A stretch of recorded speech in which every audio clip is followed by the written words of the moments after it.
de l'imam Ali alayhi salam à son fils aîné Al-Hassan alayhi salam, écrit à Hadirin, village situé dans les parages de Siffin où l'imam venait de se retirer. D'un père appelé à disparaître, dont la vie est limitée dans le temps, et qui est même au crépuscule de la vie, qui se résigne au destin, vivant déjà parmi les morts, et qui demain devra quitter ce monde. À mon fils, qui espère l'irréalisable, et qui est engagé dans la voie de ceux qui ont disparu, ou trouvé la mort à la suite d'une maladie, ceux qui furent otages du temps, cible du malheur, esclaves du monde, victimes des illusions, adversaires et prisonniers de la mort, partenaires des soucis, compagnons des chagrins, sujets aux peines, victimes des désirs et successeurs des morts. Ce que j'ai appris de ce monde qui me tourne le dos, des temps qui me sont hostiles, de la fin qui s'approche de moi, tout cela me permet de ne pas parler d'autrui et de ne plus me soucier que de ce qui m'attend. Mes soucis sont tels qu'ils m'ont détourné des soucis des autres, ont accaparé ma pensée, éloigné de moi les désirs. Ils m'ont éclairé sur moi-même, m'ont conduit à un sérieux qui n'admet pas de légèreté, ainsi qu'à une sincérité exempte de mensonges. Cependant, je me retrouve partiellement en toi, ou bien même, je me vois tout en toi, au point que si quelque chose te touche, je me sens personnellement touché, et que si la mort t'atteint, je la sentirai m'atteindre. Je me préoccupe de ce qui peut t'arriver comme une affaire personnelle. Je t'adresse cette missive pour te servir de guide, que je sois vivant ou mort. Je te recommande de craindre humblement Dieu, de te conformer à ses ordres, de l'invoquer constamment, de t'attacher pleinement à lui. Quel attachement serait plus bénéfique pour toi que celui que tu établirais avec Dieu? Vivifie ton âme par la morale, étouffe tes désirs par la tempérance, fortifie ta foi par la certitude, embellis ton être par la sagesse, humilie-le par le souvenir de la mort, rends-le certain de sa mort, éclaire-le sur les malheurs de ce monde, mets-le en garde contre le retournement du sort et les vicissitudes du temps. Expose-lui les raisons du passé et rappelle-lui ce qui est arrivé aux générations passées. Circule dans leurs demeures et vestiges. Observe ce que les peuples d'antan ont fait, les raisons de leur disparition, ce qu'ils sont devenus et où ils reposent. Tu remarqueras qu'ils se sont séparés de leurs amis et que dans peu de temps, tu seras parmi eux. Sois toujours noble de sentiments. Ne troque pas l'autre monde contre celui-ci. Évite de parler de ce que tu ignores, d'opiner sur ce dont tu n'es pas chargé. Évite de prendre une décision si tu en crains les conséquences, car il vaut mieux s'abstenir dans les cas douteux que de s'engager aveuglément. Ordonne le bien, et tu seras parmi les hommes de bien. Combat l'injustice par la parole et par les actes. Évite par ton action les injustices et mène au service de Dieu un combat réel. Qu'aucune critique ne t'arrête. Lorsqu'il s'agit des ordres de Dieu, affronte les difficultés s'il le faut, pour servir la vérité. Approfondis tes connaissances en matière de religion. Accoutume ton âme à l'endurance devant l'adversité, car l'une des plus belles qualités est la perspicacité au service de la vérité. Confie tout ce qui te concerne à ton Dieu. Tu le remettras ainsi à un protecteur puissant et inaccessible. Ne mets tes espoirs qu'en Dieu, car il est le seul à pouvoir donner et retirer. Réfléchis profondément aux diverses décisions avant d'agir. Comprends bien mes recommandations et ne les néglige pas. Les meilleures paroles sont celles qui servent. Sache qu'il n'y a rien à attendre des connaissances inutiles et qu'on ne tire aucun bien d'un savoir qui ne vaut pas la peine d'être acquis. Ô cher fils, lorsque je me suis aperçu que j'avançais en âge, que mes forces déclinaient petit à petit, j'ai entrepris de t'envoyer ces conseils, de te donner le fond de mes pensées, avant que la mort ne me surprenne, que mon esprit ne s'affaiblisse comme s'affaiblit mon corps. J'ai voulu par là m'empresser de te prémunir contre l'empire des passions et les séductions du monde, afin de te faire profiter de mon expérience. Autrement, tu seras comme un coursier sauvage, L'esprit du jeune homme est comme une terre vierge qui accepte toute semence. Je me hâte de t'éclairer avant que ton cœur ne se ferme, que ton esprit ne soit pris, pour que tu accueilles l'expérience des sages et que tu en profites. Tu auras ainsi acquis provision de savoir et tu te seras épargné les expériences vécues. Tu profiteras des leçons que nous avons tirées de nos épreuves et ce qui était pour nous plus ou moins obscur deviendra clair pour toi. Ô mon fils, bien que je n'ai pas atteint l'âge de ceux qui m'ont précédé, j'ai néanmoins étudié leurs actes, médité leurs histoires et suivi leurs traces jusqu'à devenir comme l'un d'eux. Je dirais plus, j'ai l'impression d'avoir vécu la vie de chacun d'eux, du premier au dernier. Je sais distinguer ainsi ce qui est pur de ce qui est impur, ce qui est bénéfique de ce qui est maléfique. Je te résume de toute chose ce qui en est bon et beau et j'éloigne de toi ce qui est inconnu. J'ai tenu compte de ce qui me concerne en tant que père compatissant et j'ai décidé pour ton éducation, alors que tu fais tes premiers pas dans la vie et que tu affrontes le destin, afin que tu sois un être aux intentions saines, d'une âme pure. Je commence ainsi par t'enseigner et t'interpréter le livre de Dieu, gloire à Dieu. T'apprendre ce qui est conforme à la loi divine, ce qui est licite et ce qui ne l'est pas. Je n'ai pas voulu t'apprendre autre chose. Je crains pour toi que tu ne sois induit en erreur, par ce qui a été cause de désaccord entre certains, au sujet duquel chacun suivait ses propres sentiments ou opinions. Je crains qu'il ne t'arrive la même chose. Certes, je n'ai pas aimé t'avertir, mais le fait de te mettre en garde et de te prévenir m'est plus agréable que de te laisser seul face à des problèmes qui, je le crains, peuvent te conduire à ta perte. Espérant que Dieu te guidera vers ce qui est ton bien et te conduira vers ton but, j'ai décidé de t'envoyer cette missive.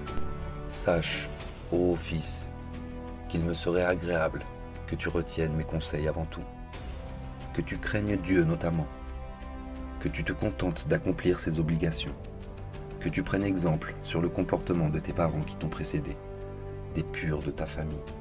Ils ont toujours réfléchi comme tu réfléchis, pensé comme tu penses, ce qui les a amenés à agir selon ce qu'ils pensent être bon, à ne pas se charger de ce qui ne leur a pas été confié. Si tu n'acceptes pas d'agir sans avoir acquis le même degré de connaissance, que cela se fasse à bon escient, non en retenant ce qui est équivoque et qui alimente la discorde.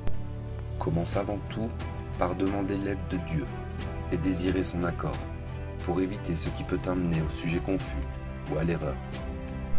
Lorsque tu sentiras que ton cœur est devenu pur et qu'il s'humilie devant Dieu, que tes pensées sont devenues claires et que ton unique préoccupation est la foi, alors médite ce que je t'avance.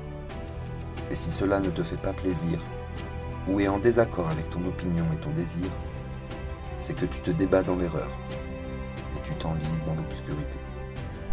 On ne cherche point la religion quand on embrouille et amalgame.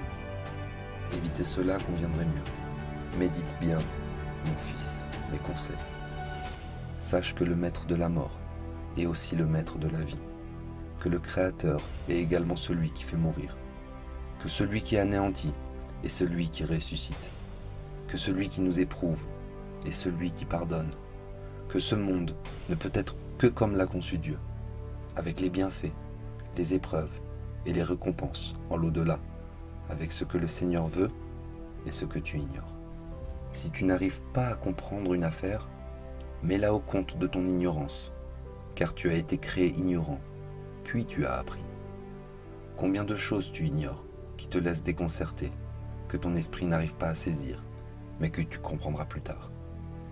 Attache-toi à celui qui t'a créé, qui t'a donné les biens et qui t'a perfectionné. Que toute ton adoration soit portée vers lui, ainsi que tes espoirs et tes craintes. Sache, mon fils, que personne ne pouvait savoir sur Dieu comme le savait le prophète. Prends-le comme guide, comme conseiller pour arriver au salut. Je ne serai pas avare de conseils, car tu ne peux être aussi clairvoyant pour ton bien, même si tu fais des efforts, comme je le suis pour toi. Sache, mon fils, que s'il y avait un associé à Dieu, cet associé nous aurait envoyé ses prophètes. On aurait vu les épreuves de son royaume et de sa puissance, et on aurait connu ses actes et ses attributs. Mais Dieu est unique, comme il s'est décrit lui-même. Personne ne le contrecarre dans son empire.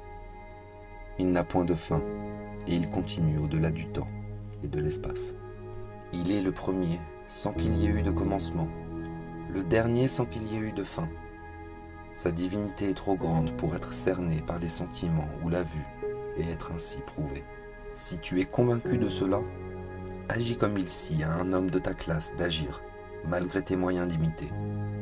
Ton peu de pouvoir, le poids de ton impuissance et l'immense besoin de Dieu que tu as dans la recherche de son obéissance, la crainte de son châtiment, la peur de son courroux, il ne t'ordonne que ce qui est bon et ne t'interdit que ce qui est mauvais.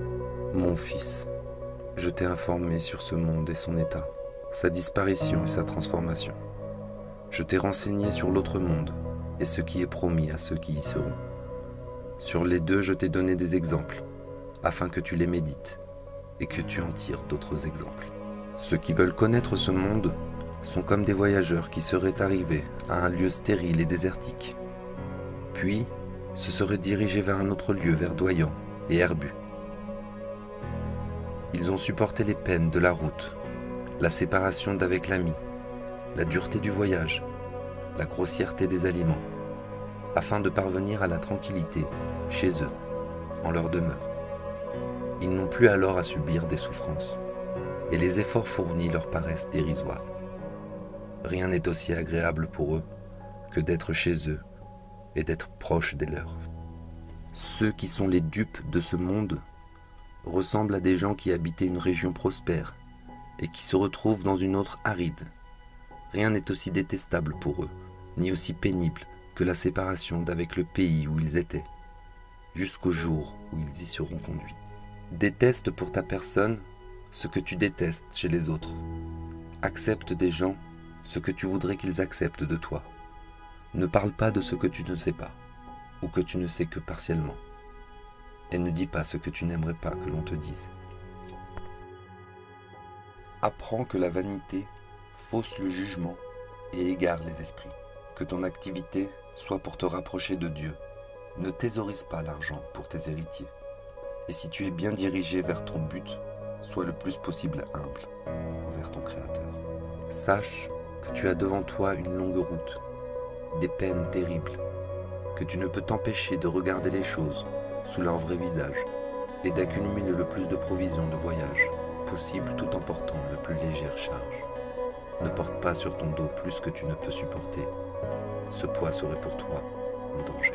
Si tu trouves des gens dans le besoin qui peuvent porter pour toi ton fardeau pour l'autre monde et te le remettre alors que tu en auras bien besoin, fais-le leur porter. Donne-leur le plus possible, tant que tu es en mesure de le faire. Il se peut qu'un jour, tu ne les trouves pas. Saisis l'occasion de donner à qui te le demande, tant que tu es riche. Tu retrouveras ceci à un moment difficile. Apprends que tu as devant toi une pente abrupte. Le plus léger y est plus à l'aise que le plus chargé. Celui qui y traîne est dans une plus mauvaise situation que celui qui est rapide, et elle te conduira sans aucun doute, ou bien vers le paradis, ou bien vers l'enfer. Fais donc des provisions avant le grand voyage, et aplanis le chemin avant ta fin. Il n'y a plus rien à faire après la mort, et personne ne peut revenir sur terre. Apprends que celui qui dispose des biens de la terre et des cieux t'a permis de le solliciter. Il s'est engagé à te répondre. Il t'a ordonné de lui demander afin qu'il t'accorde, de souhaiter sa bonté afin qu'il t'en couvre. Il n'a rien mis entre toi et lui qui peut te cacher à lui, et ne t'oblige pas à avoir recours à quelqu'un qui intercéderait pour toi. Il ne t'empêche pas, après la faute, de te repentir. Dieu ne se hâte pas de te punir et ne te fait pas de reproches si tu reviens à lui. Ne t'humilie pas alors que tu le mérites. Il n'est pas non plus trop exigeant pour refuser ton repentir. Il ne discute pas ta faute et ne te retire pas sa miséricorde. Au contraire, lors de ton retour, il transforme ta faute en bonne action. Il comptera ta faute une unité et ta bonne action 10. Il t'ouvre la porte du repentir et celle du regret. Que tu l'appelles à haute voix, il t'entend. Il te répond si tu te confies à lui. Révèle-lui tes besoins, décris-lui ton état, expose-lui tes griefs, implore son secours, et prie-le de t'ouvrir les trésors de son immense bonté, que nul autre que lui ne peut offrir, soit pour allonger la vie, soit pour avoir un corps sain, soit pour avoir une aisance matérielle. Dieu mit les clés de ses trésors entre tes mains pour te permettre d'en user dans la mesure de tes besoins. À tout moment, tu peux les utiliser par la prière et ainsi ouvrir les portes de sa grâce, faire pleuvoir sa bonté. Ne désespère pas quand la réponse se fait attendre. Le don est selon le degré de la foi. Il se peut que la réponse tarde à te parvenir. Ceci afin que la demande devienne plus importante et plus vaste. Il se peut aussi que tu ne reçoives pas ce que tu as demandé, mais tu auras reçu bien mieux, soit dans ce monde, soit dans l'autre. Il se peut aussi que ton désir ne soit pas exaucé, car cela serait plus utile pour toi. Il se peut que ce que tu demandes soit néfaste pour ta religion s'il t'est accordé. Ne demande donc que ce qui peut te faire préserver la bonté de Dieu et t'éviter ses désagréments. Sache que tu es créé pour l'autre monde, non pour celui-ci, pour la disparition, non pour l'éternité. Tu es un passager qui n'est pas à demeure, mais en voyage pour l'autre monde. Tu es la proie de la mort devant laquelle toute fuite est inutile. Elle finit toujours par se saisir du fugitif. Fais en sorte que tu ne sois pas surpris par la mort, alors que tu étais en état de péché dont tu te promettais de te repentir. Elle se mettra entre toi et la pénitence, et tu t'attireras alors le châtiment.